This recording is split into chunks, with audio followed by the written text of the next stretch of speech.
How do I? No.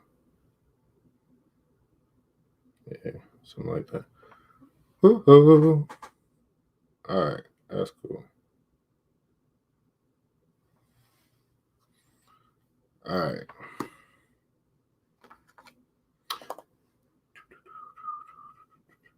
Man, it's night time. Man, good evening to you guys. Thanks so much for joining Facebook, Instagram, YouTube. We are getting into our evening.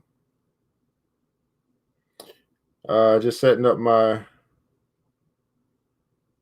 Instagram, and we'll get started. So,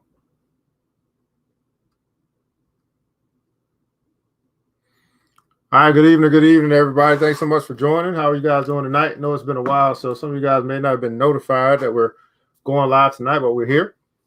And we're in our Black History section of our series for the New Black Wall Street Book Club. So I'm back here, guys. Should be back on schedule. Got a new schedule. We're getting set up. I'll let you guys know about that in our announcements, so you can adjust your schedules accordingly. You know what's going on. It's been an interesting month, but we are here and ready to rock and roll. Good evening to you, Miss Reed. Thanks so much for joining.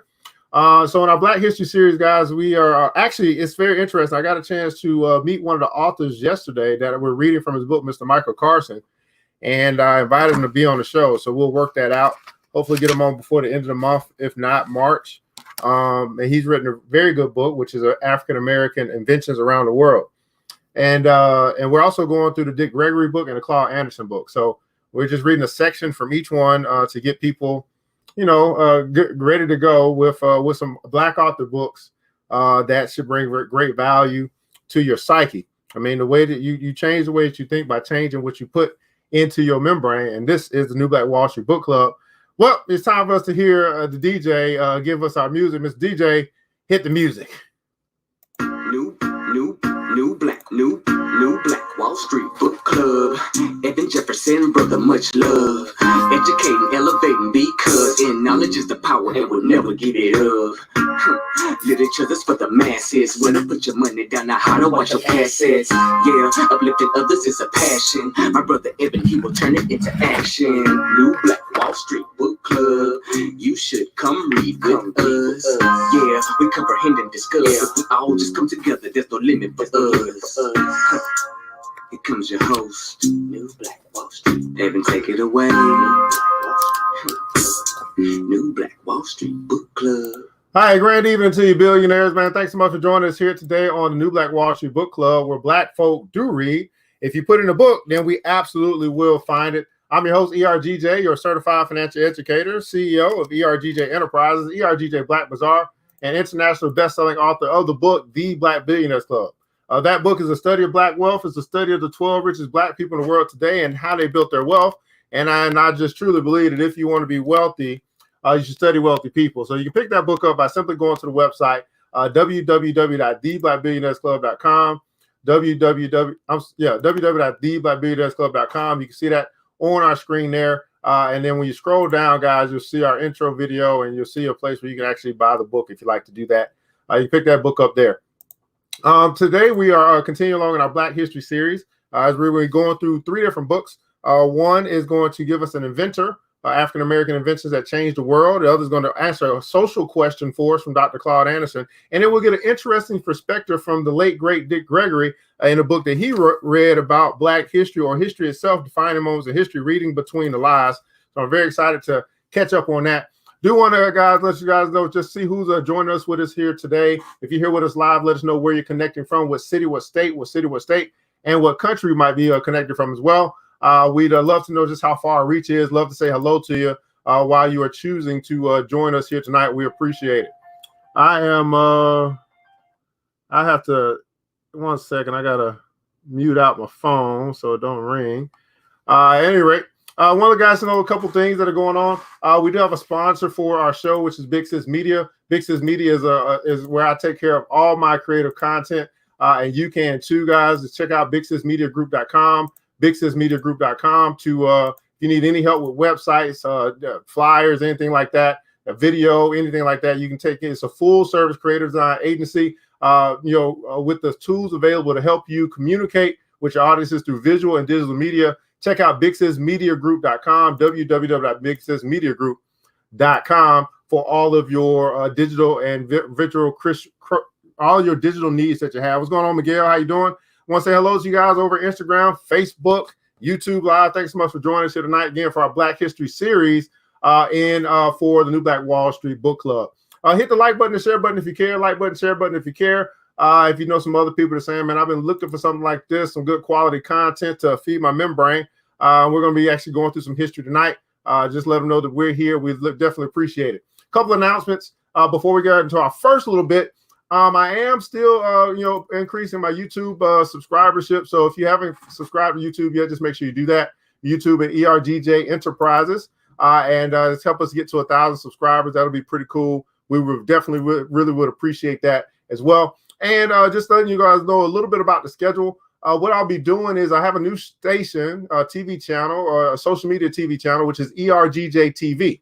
So make sure you go over on Facebook, ERGJ TV, and also Instagram if you want more content. That's where I'll be doing most of my creative content that I do, i.e. the daily motivations in the morning, if you want to get that.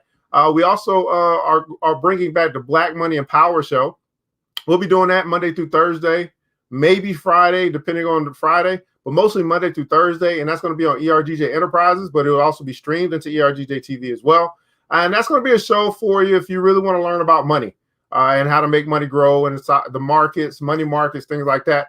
And then I'll try to answer any questions that you guys have that I can't answer that I know about as a financial educator. I know a lot of different subtopics within the subject of money. So feel free to ask those questions. And because I believe that if you're asking that question, other people have that same question as well. And I'll try to cover it in one of our shows as well. So that'll be coming back. That's going to be Monday through Thursday, 8 a.m. Eastern Standard Time. So what we'll do, we'll have a daily motivation will take place probably about 6, 7 in the morning. Then we'll get into our Black Money and Power Show. And then in the evening at 8 p.m., we'll have our show here, which is our New Black Wall Street Book Club. I like reading a little bit more in the evening. I think it's very calming to help us decompress, get our thoughts together before we head to bed at night. So I hopefully appreciate that. Again, we're broadcasting here out of Decatur, Georgia. Love to know where you're connected from. Brooklyn, New York is in the house. Ms. Vivian Reed, thanks so much for joining. My main man, Construction Gurus, with us over Instagram. Thanks so much for joining as well. Hey, let's get right into this thing, guys. That's all the announcements I have for you. It's the New Black Wall Street Book Club, our Black History series. And we're going to start with our inventor of the day, which is coming out of the book African American Inventions That Changed the World. African American Inventions That Changed the World by Black author Mr. Michael A. Carson. And today we're going to be covering a brother named Garrett Morgan. So let's find out a little bit about Mr. Garrett Morgan. Let's read. So Garrett Morgan invented the gas mask, the traffic signal, and a hair straightening chemical later known as conch. Morgan's safety inventions have improved and saved countless lives worldwide, including firefighters, miners, soldiers, and vehicle operators. His work paved the way for many modern-day inventors and engineers. Morgan was inducted into the National Inventors Hall of Fame in 2005. So Garrett Morgan, gas mask, traffic signal, and also the hair straightening chemical, later known as conch. I'm not sure who knows about conch, but we know about the traffic signal at least, and the gas mask. Garrett Morgan was born in 1877, passed in 1963. Here's a little bit about his background. Garrett Morgan was born on March 4th, 1877 in Paris, Kentucky. As a young man, he moved to Cincinnati, Ohio to search for employment. While working at a textile factory, Morgan witnessed a huge fire engulf a factory building. When firefighters arrived on the scene, he noticed they were all struggling to withstand the suffocating smoke and other pollutants while trying to contain the fire. And I'm pretty sure that's where he got the idea for the gas mask. His inventions, in 1914, Morgan invented the safety hood. It's a device which made polluted air breathable. The invention was an early version of the gas mask, later used in World War I to protect soldiers from poisonous gas. His invention was famously put to use during a tragic event in Cleveland, Ohio. In 1916, a tunnel that was being drilled under Lake Erie suddenly collapsed, trapping 32 workers. Smoke and toxic fumes prevented firefighters from safely rescuing the workers. Morgan, along with his brother, used his safety hood to successfully reach the trap man and rescue several survivors. What's going on, Miss Adrian? Thanks so much for joining. Chicago's in the house. Little Rock, thanks so much as well. In 1923, Morgan invented the traffic signal. He was inspired to do so after he witnessed a serious car accident at a busy intersection. In those days, cars, bicycles, horse-drawn vehicles, and pedestrians all had to share the road simultaneously, which was often very dangerous. Morgan's traffic signal was the first to feature 3 commands instead of 2, which controlled traffic more effectively. In 1923, he sold the patent rights to General Electric for $40,000. Morgan also diligently supported the African-American community throughout his lifetime. He was a member of the newly formed NAACP, and in 1920, he also launched an African-American newspaper called the Cleveland Call. So, Brother Garrett Morgan, I love the word. He said he was inspired. So the things he took place in his life that he saw, he wanted to change change the outcome of what he saw, and he went to inventing something that could fix the freaking problem. Everybody putting comments on inspired. Oh, what have you been inspired to do? What have you seen in this world that you want to bring a solution for? You can be very much like Mr. Garrett Morgan. It may not be an invention, or maybe an idea, maybe something that you create, maybe something that you do, but it's all going to start from inspiration. And he was inspired by what he saw, that he said, man, we can't have this happen anymore. So here on the New Black Wall Street Book Club, Mr. Garrett Morgan, we put some respect on your name. What's going on, Ashton Williams? Thanks so much for joining as well. So Garrett Morgan, the inventor, a black man inventor of the gas mask, early adopter of the gas mask, the traffic signal, which we now see today, the 3 light commands on the traffic signal, and some hair stuff. Okay. So that's our first, that's our inventor of the day for our Black History series for the New Black Wall Street Book Club. And now we're going to get into our question. So this question comes and answer, or a question and a response comes from Dr. Claud Anderson. So most of you guys may know Dr. Claud Anderson. Has written a book, Black Labor, White Wealth. I forgot the name of the other book. It's slipping my membrane right now.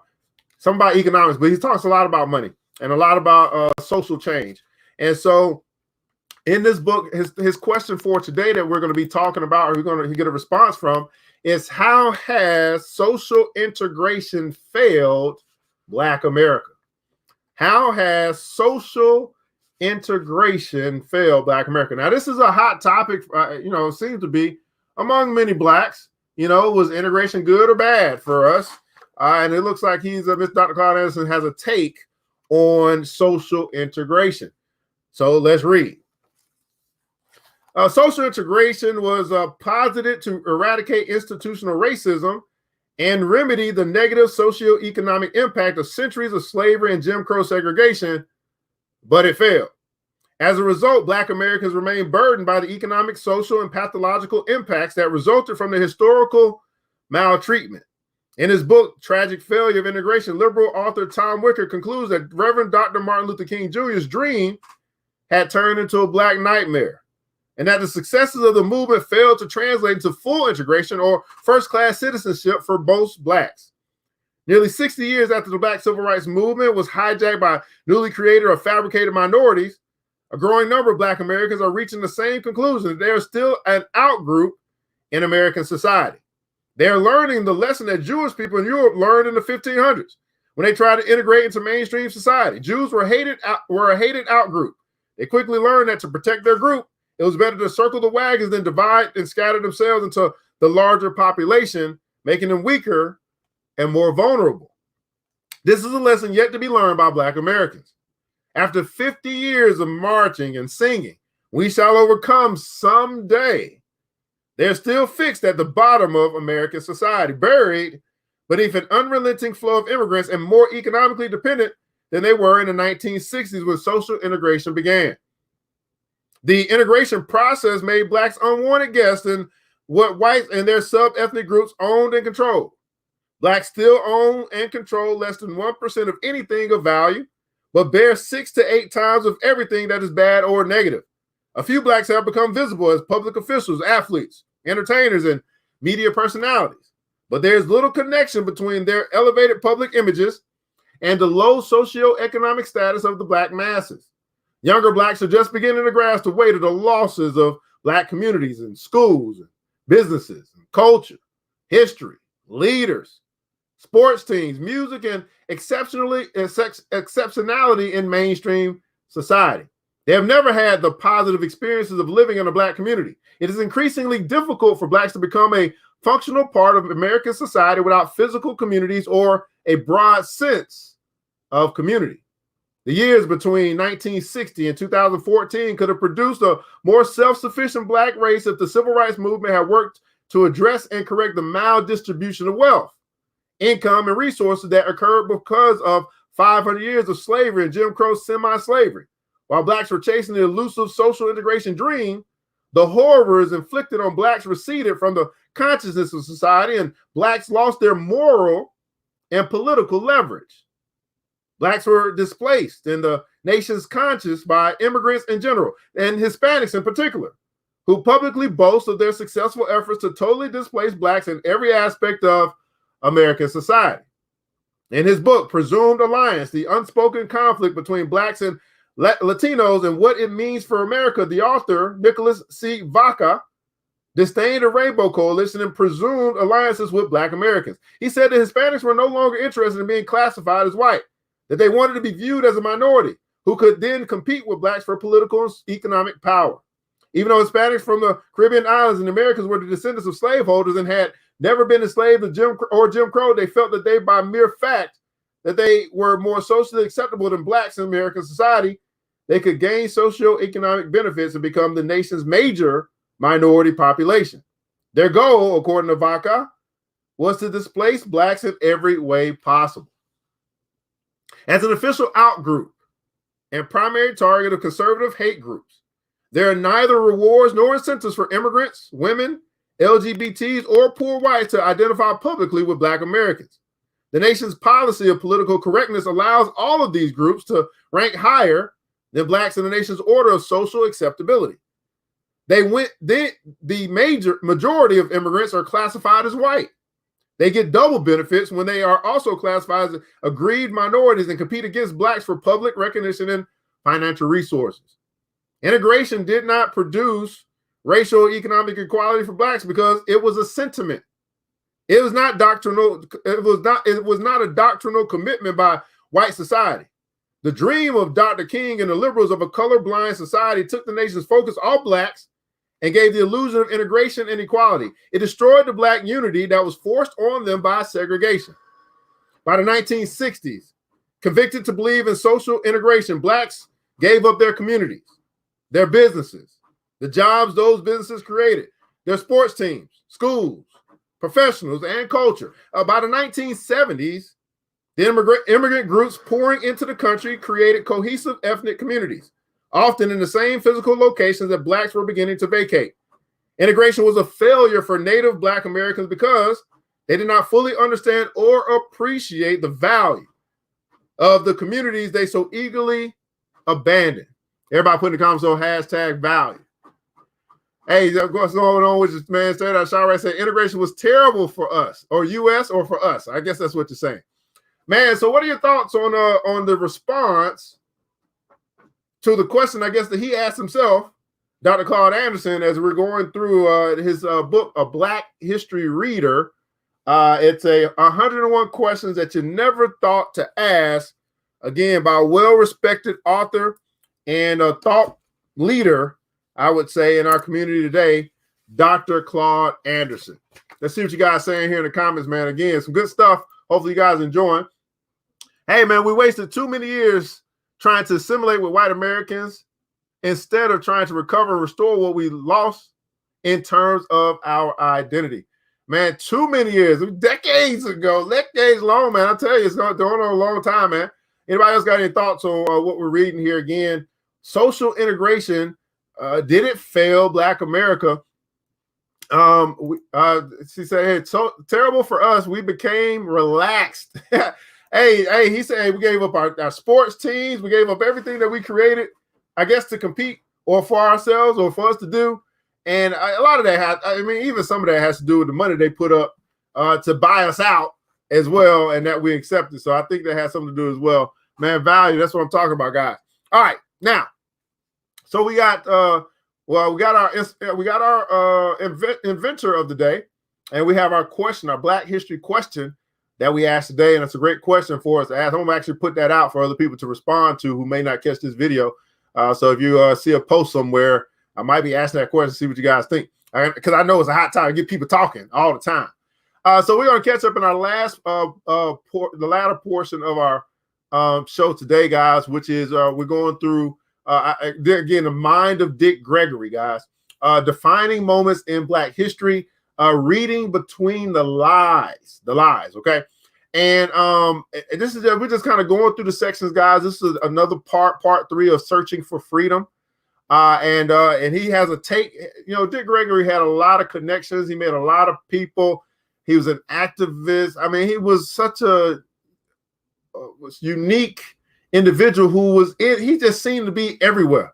And so he's just sharing the stuff that he's learned and experienced in his book. And this is how you and I can connect with the great minds in the world. It's reading what they wrote, because they can only write what they think. And so if you want to think like some of the greats, even if you never met them, if they're dead, we can connect to those greats through their literature, which is a part of their legacy. So we're actually partaking in the legacy of Dick Gregory. And may his soul rest in peace. So we're going to pick up in this book where he's got a subtitle called Frederick Douglass. So I guess we're going to hear from the late great Dick Gregory his thoughts about Frederick Douglass. Let's read.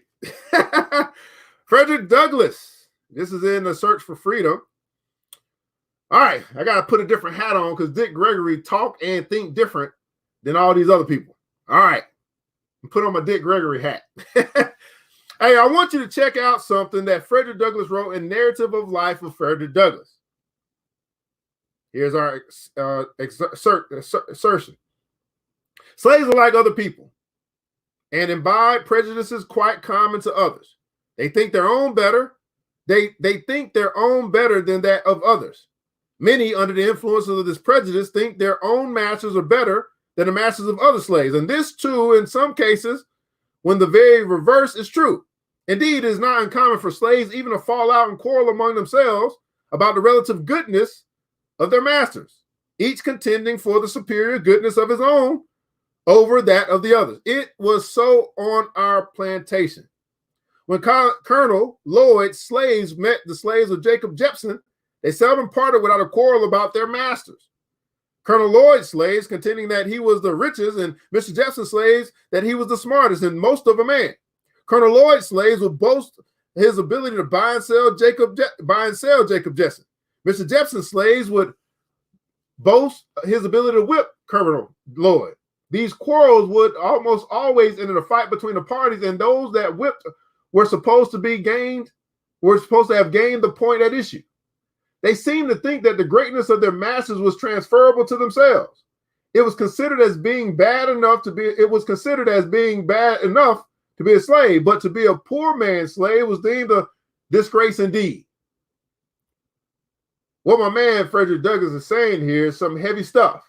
It just goes to show you that as much as slavery messed up people's bodies, it messed up their minds even more.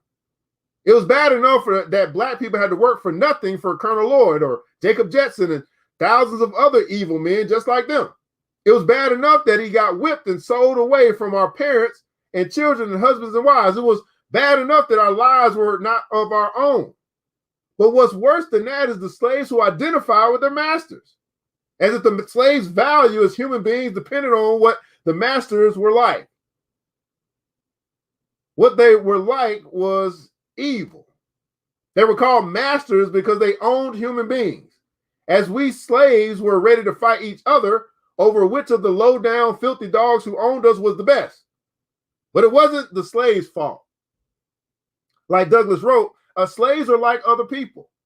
When you think about it, it's a wonder more black folks didn't fight with one another instead of fighting against the white man the way Denmark Vesey or Nat Turner or David Walker and a whole lot others did. While you're busy shaking your head over some dumb slaves, ask yourself this: are we any better today? Are we any better today. Black people put on the uniform of the U.S. military, our masters, and go to Vietnam, Iraq, Afghanistan, and anywhere else Uncle Sam tells us to go and fight and kill yellow-skinned folks and brown-skinned folks on behalf of the United States, our masters, just like slaves fighting other slaves. Meanwhile, back home, 1 out of every half dozen blacks is locked up for committing the same drug crimes as white dudes who walk around free. What's wrong with that picture? Then you got blacks in police uniforms out there arresting other innocent blacks. Blacks in America really need to study the Jews in Germany. Those Jews never thought they were a part of Hitler's system. Most of them never sided with the people oppressing them. We do. We go to war. What kind of abomination is that? How many blacks go to war because we can't find a job or are willing to kill or be killed just so we can feed ourselves and our families? Getting back to Frederick Douglass, it's like he said, slaves are like other people. Too many of us have that slave mentality. It can take a lot to get out. It can take a lot to get past that, but a lot of us have, and Frederick Douglass was one. He was born into slavery in 1818 in Maryland. He wasn't with his mother long enough to remember her very well, and the only thing he knew about his father was that he may have been the man who owned him. Douglass shows what you can accomplish when your mind is free. Everybody putting comments on hashtag free. He shows what can be accomplished when your mind is free. He was somewhat free. He was taught to read when he was 8 years old by one of his owners, a white lady. When he didn't learn from her, he picked up himself, sometimes by tricking white boys into showing him how to read and write words. When he got a little bit older, his rebelliousness came to the surface. Most teenagers start to rebel, but Douglass was one teenager with something to rebel against. He got a hold of some anti-slavery writing, and that fed his anger even more. Soon this got to be too much for his owner, who sent him to another plantation so they could break him. That only made Douglass more determined. A slave driver, Mr. Covey, beat him one day till he was covered in blood. But the next time he tried to lay a hand on him, he had a fight on his hands. It lasted a good couple of hours. This time, Covey was the one doing the bleeding. He never came near Douglass again.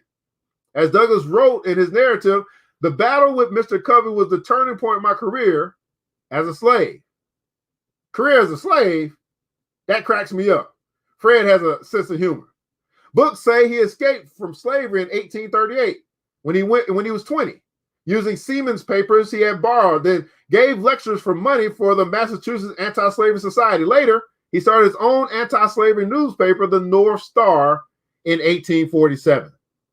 In 1852, on the day after Independence Day, Douglass gave a speech for the Ladies Anti-Slavery Society in Rochester, New York. The speech was later called "What to the Slave is the 4th of July."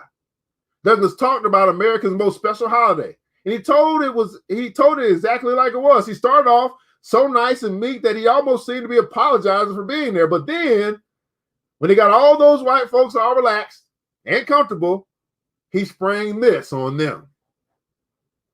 Fellow citizens, pardon me, allow me to ask, why am I called upon to speak here today? What have I or those I represent to do with your national independence? Are the great principles of political freedom and of natural justice embodied in that Declaration of Independence extended to us?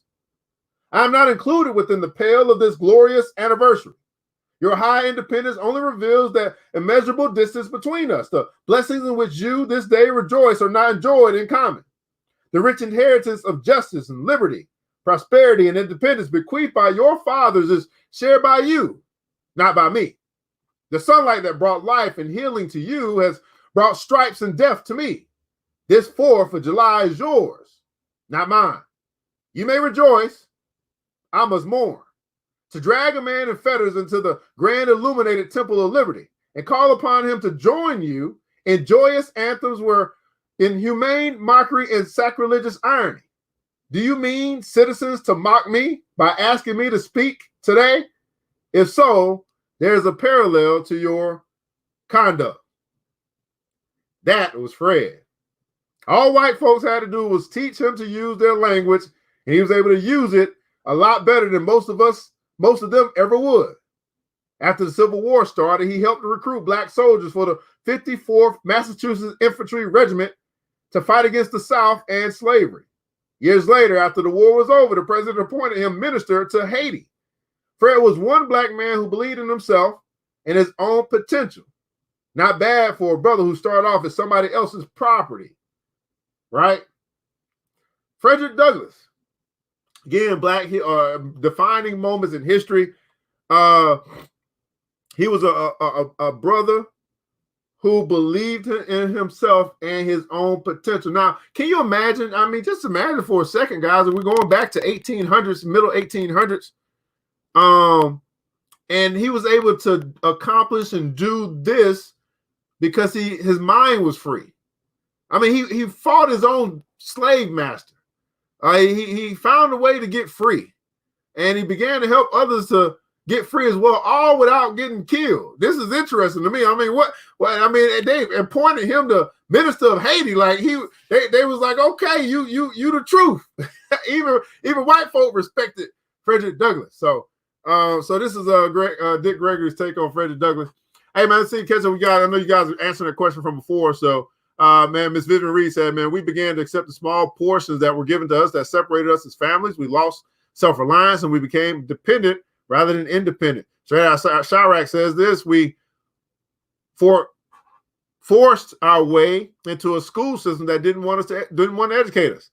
They needed us to have a measured education so they could use us in certain types of labor, still slavery. All right. So Frederick Douglass, a bad man, a bad brother. And we got Dick Gregory's take on Frederick Douglass. Now, his next subsection, he talks about Harriet Tubman. Oh, man, I can't wait to read this. We just had a movie come out about Harriet Tubman. So let's see what Dick Gregory has to say about Harriet Tubman. Let's read. The U.S. Treasury Department has been talking about putting a sister on the $20 bill, Harriet Tubman. If anything like that happens, black folks had nothing to do with it, because if we did, her picture would be lighter and her hair would be straight. Because that's how many of us think. When you stop and think about Harriet Tubman and the reason we know about her, white historians picked the woman they wanted. You think out of millions of blacks who were slaves, there was only one woman out there helping slaves escape? They picked the one they wanted. And then they told us, now you leave us alone, okay? See, if you can find another.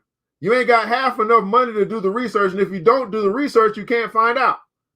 When we stop and think about where we are, we realize we have to challenge everything folks say, even when it sounds good, like putting Harriet Tubman on the $20 bill. Now, that's not to take anything away from Harriet Tubman. She was a hero, sure enough. She was a little slip of a woman. Wasn't big as a minute.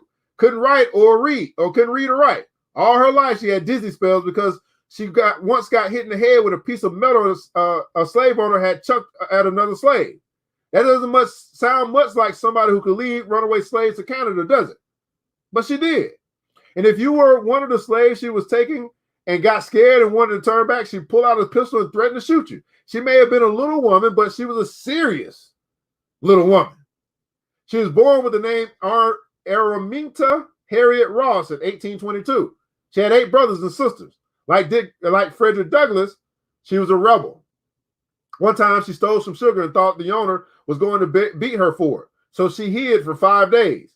She had no love for slavery. Getting hit on the head with that piece of metal didn't help. Things like that, plus seeing family members sold away, made her decide she needed to escape. By then, she had a husband, John Tubman. But when he wouldn't run away with her and she couldn't get anybody else in her family to go with her, she took off by herself. She made it to New Jersey on foot and became a paid domestic worker. Then she decided she wanted to sneak back down south and free her family too. She started with her parents, but who were old at that point. Before she was done, she had freed many slaves. Nobody knows how many. Some say about 150, some say 300. They call her Black Moses because she freed her people like Moses in the Bible freed the Hebrews from Egypt. Except in the case of Moses, we have to take the Bible's word for it. There are pictures of Harriet Tubman. She was a spy too. During the Civil War, when the white officers needed to know what was going on down south, they send free blacks like Harriet because they could pass as slaves. Nobody thought twice about seeing one or more black persons, especially one who looked as little and harmless as Harriet Tubman. We shouldn't be underestimated. We shouldn't be underestimated. Here's something I took away. What was the takeaway that you got from Dick Gregory's take on Harriet Tubman? That nobody really wanted to go with her to freedom, but that didn't stop her from going. And I think that's a great nugget for some people who are still trying to wait on other people to come with them before they get started, before they go. And, everybody ain't got the same vision, they got the same dream, they ain't got the same passion, they ain't got the same desire, they ain't got the same inspiration. And if it comes to you for you to do something, whatever that is, and they ain't coming with you, go without them. Just go and maybe come back like Harriet Tubman did and see if you can. Now that they see results, they may change their mind on participating in the process, right? They might change their mind if they realize they can participate in the process, especially a process of freedom. So we shouldn't be underestimated. All right. So what's your take on Dick Gregory's excerpt on Harriet Tubman? Next, he's going to talk about Eli Whitney and the Cotton Gin. Eli Whitney and the Cotton Gin. Again, this New Black Wall Street Book Club, reading through our third portion, our main text, which is Defining Moments in History, reading between the lines by the late, great Dick Gregory. Okay. So Eli Whitney and the Cotton Gin. Eli Whitney and the Cotton Gin. It is Black History Month. Might well get us some Black history from Dick Gregory himself, I tell you. So let's see what he got to say about this real short. Eli Whitney and the Cotton Gin. Let's read. Now, they tell you that a white man named Eli Whitney invented the cotton gin in 1793 and put a patent on it the next year. The cotton gin is a machine that separates cotton from cotton seeds. Up until then, black people, slaves, had to do that by hand. The slaves worked themselves to death picking the stuff, but slave owners didn't care because they didn't care about anything when it came to slaves, as long as those slaves were working. But they say a white man invented the cotton gin so the job would be easier. If you never liked me, then why would you invent a cotton gin to ease my burdens? The only people who care how hated it is are the people doing it. That's why when Eli Whitney went to Virginia to visit his mother and father's friend, he saw these slaves sitting out there with this device we now call the cotton gin, and he went back and put a patent on it. So Dick Gregory is sharing that by his account, they stole an invention from black folk and called it their own, put their name on it. Eli Whitney and the Cotton Gin.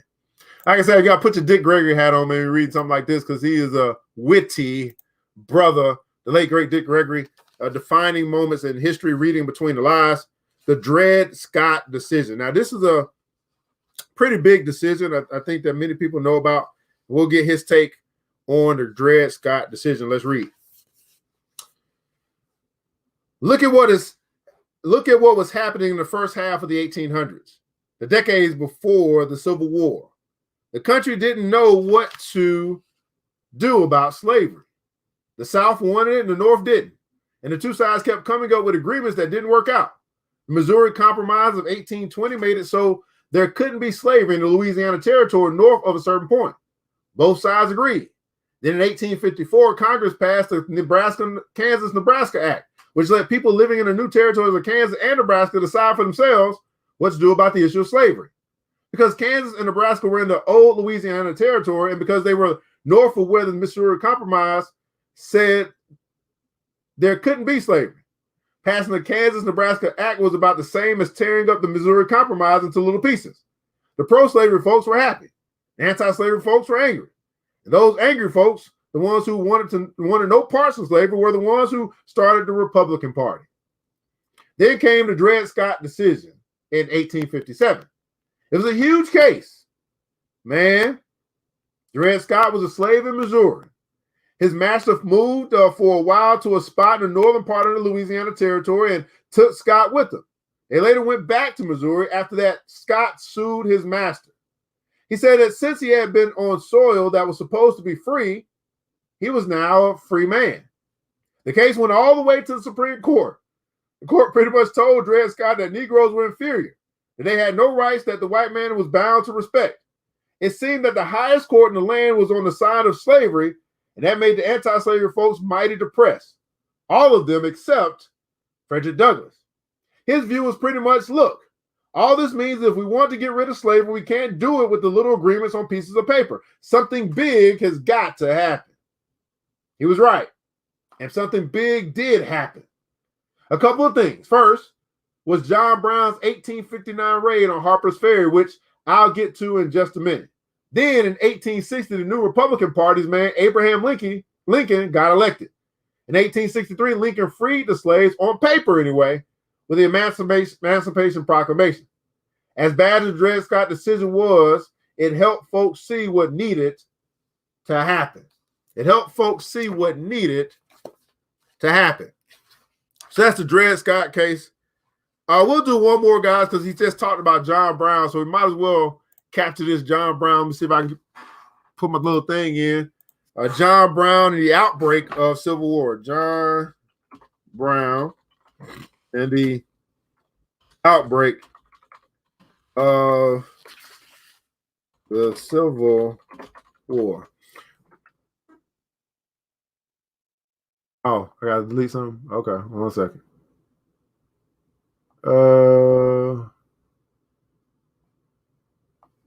I gotta delete something.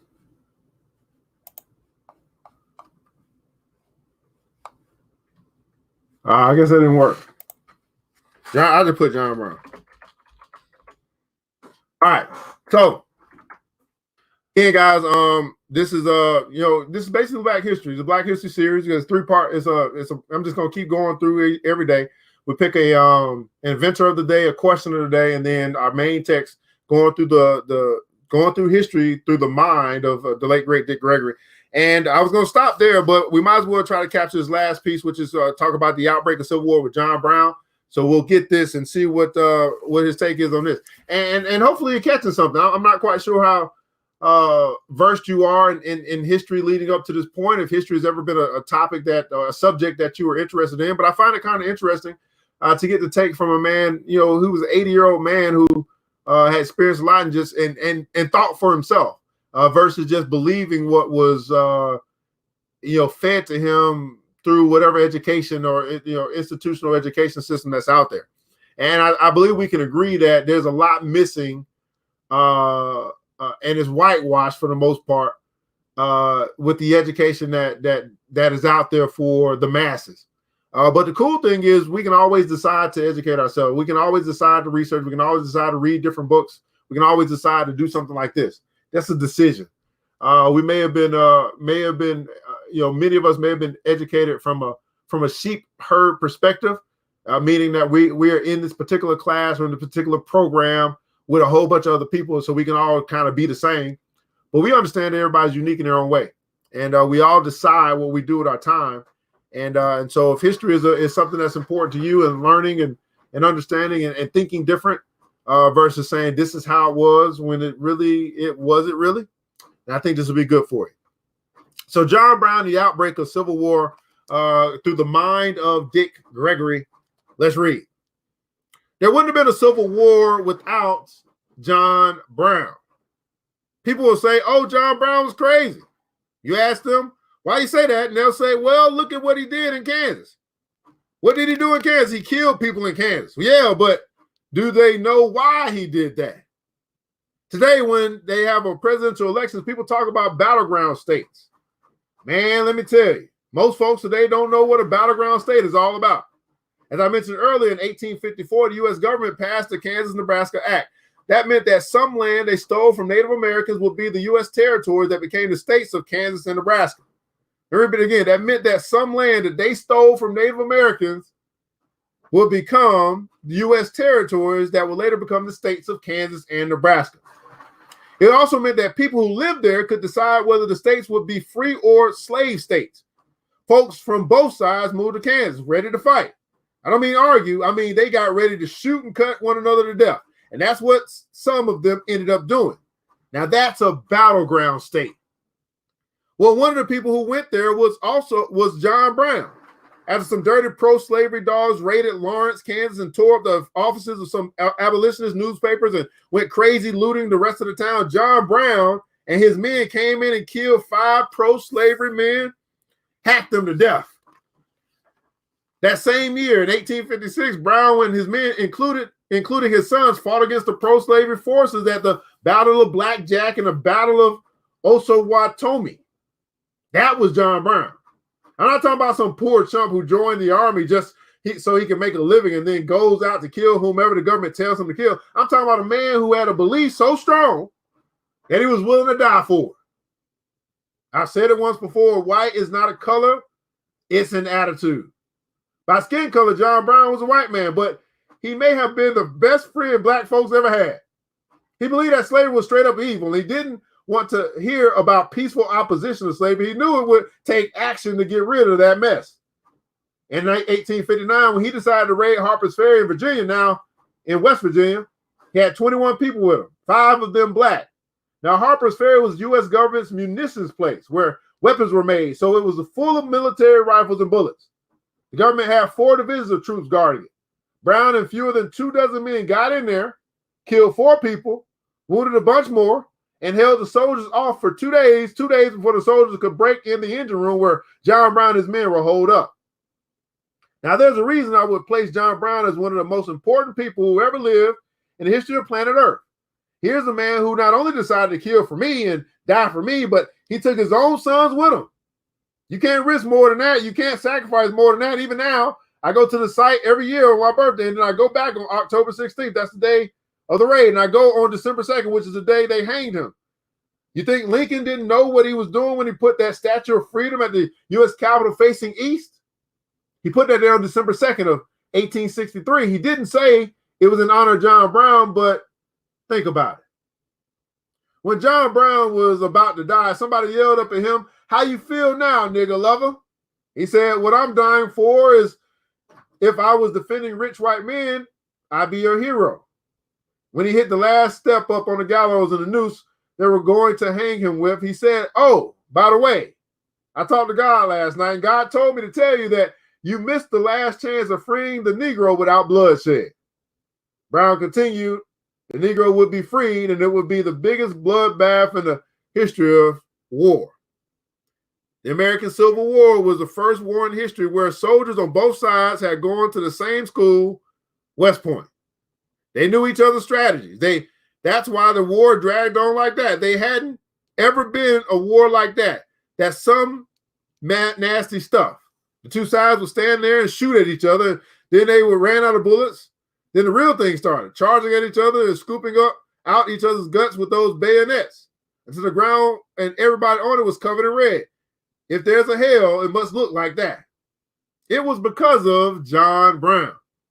They killed John Brown, and 18 months later, the war started. Because after what John Brown and his men did, there was no turning back. Slavery was going to end or it was going to continue. But either way, the question of slavery was going to be decided through bloodshed. And during the war, what were the Northern soldiers singing? John Brown's body lies moldering in the grave. Not God Bless America, but John Brown's body. You see, racist whites weren't satisfied with just killing John Brown. After he was dead, they sent word, we're not going to let John Brown's body get back to New York. When black men heard that, we lined the roads from Harper's Ferry to that little town in New York where Brown was buried. Lined the road, shoulder to shoulder, saying, come on, y'all. Come on, just try to get him. And that's how Brown's body got back home. Black men saying, you think you're going to stop something? You will over our dead bodies. So now this is a very common name, John Brown, and again, this is Dick Gregory's take on history, and I'm actually glad I'm reading this book because there's some points to this historical time frame that I never really heard the story about John Brown, so this is pretty cool. I heard the story about Civil War. But I like reading a take from a wise man to give me a different way of looking at this thing we call history. So this is our Black History series, the New Black Wall Street Book Club.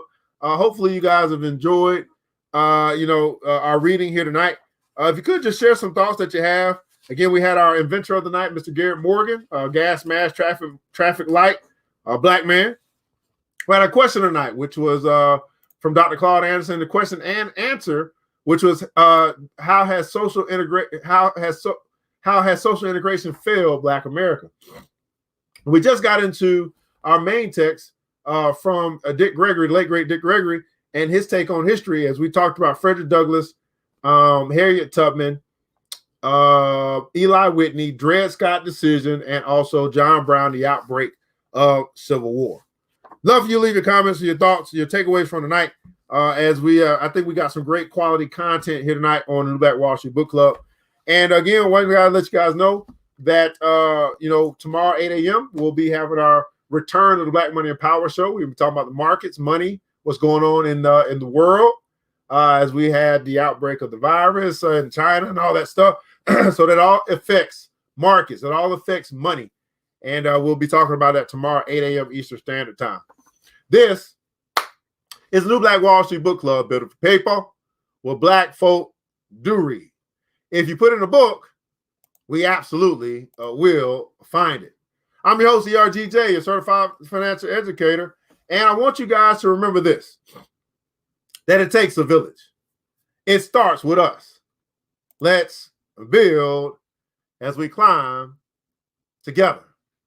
We all we got, beautiful people. Matter of fact, if we think like the Jews, we'll understand we all we need. And thank God that's more than enough. Until next episode, you know what time it is. Mr. DJ, hit the music.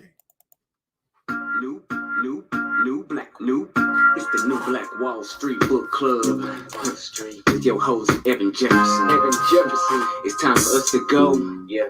Now, you ain't got to leave the computer. But we encourage you to get out there and learn and apply all the things you learn at the New Black Wall Street Book Club. Yeah. The New Black Wall Street. The New Black Wall Street Book Club.